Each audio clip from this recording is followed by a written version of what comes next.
tickets to the ballet, just like others might buy tickets to a sporting event.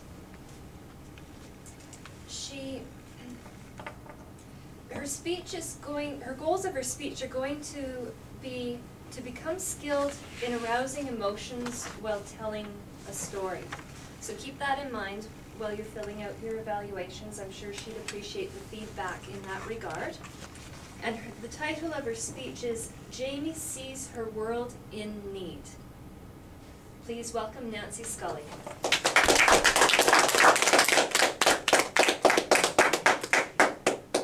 And just so you know, timer, it is 6 to 8 minutes.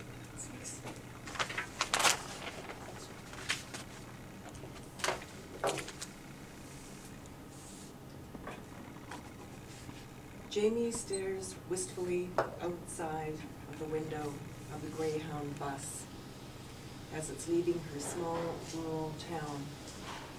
Jamie sees her world in need, and she's going to determine how she can help here and abroad. Toastmaster, fellow Toastmasters, and most welcome guests, Michelle. Jamie's 19 years old. She's going to be a nurse. She's been affiliating herself with youth groups all of her life, ever since she was just a young tweenie, both provincially and on a municipal level. And collectively, they have been aligning themselves with the Doctors and Nurses Without Borders. She is going to travel far, far away.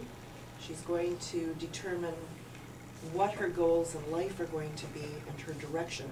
Other people have done this from her community and from her province. She really wants to determine her vision and where she fits into her world and need. It's a long, arduous journey on this Greyhound bus. She finally gets to the city and she finds her way to the airport. When she's there, all of a sudden she sees all sorts of people that she recognizes, people from her church organizations, her youth organizations, and the Doctors and Nurses Without Borders who have paid visits, and she's established contact with these people. So everybody gets together at the airport, and it's just like there's an electricity, a vibe that, oh my gosh, we're here. We're actually going to do this. We're here and we're going to travel now. So they all board their planes, and it becomes a very long and arduous journey. There's many planes, there's many delays, there's concerns over the crates and boxes of supplies, their own personal baggage. There's more delays and more planes, and finally Jamie is once again looking out of a dust-stained window of a bus.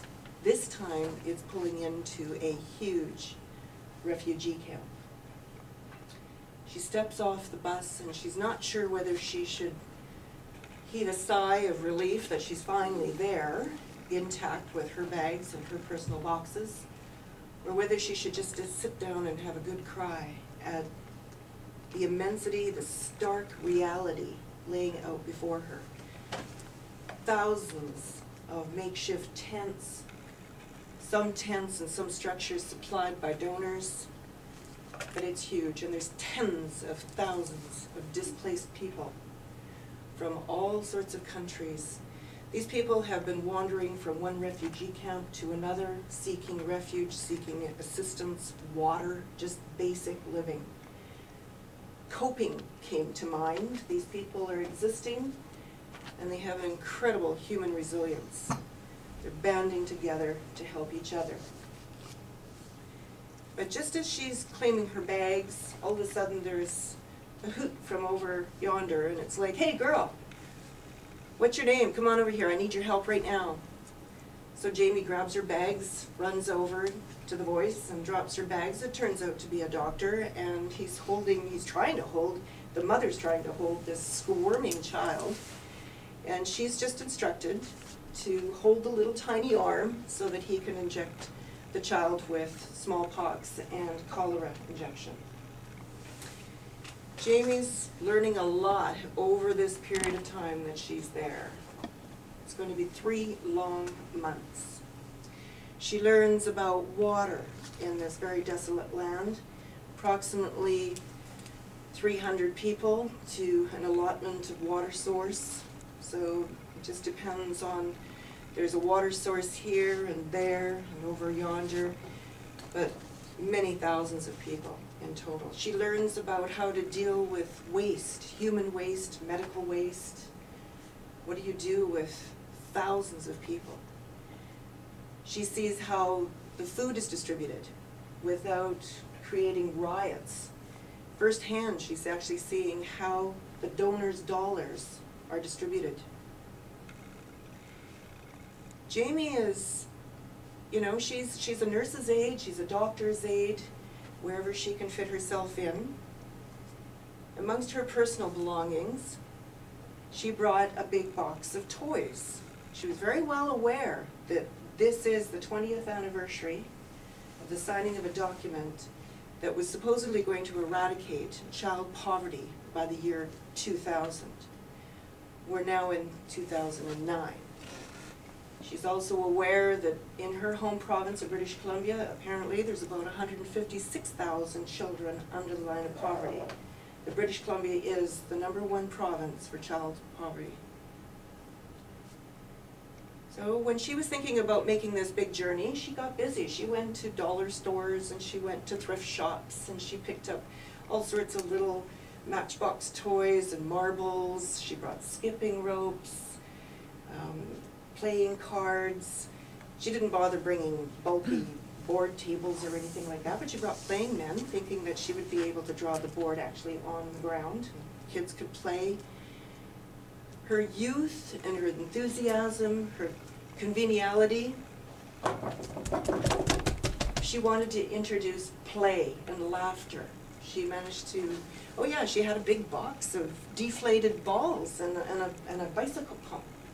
So some of the young adults could get out there and play a little bit in this land of desolation.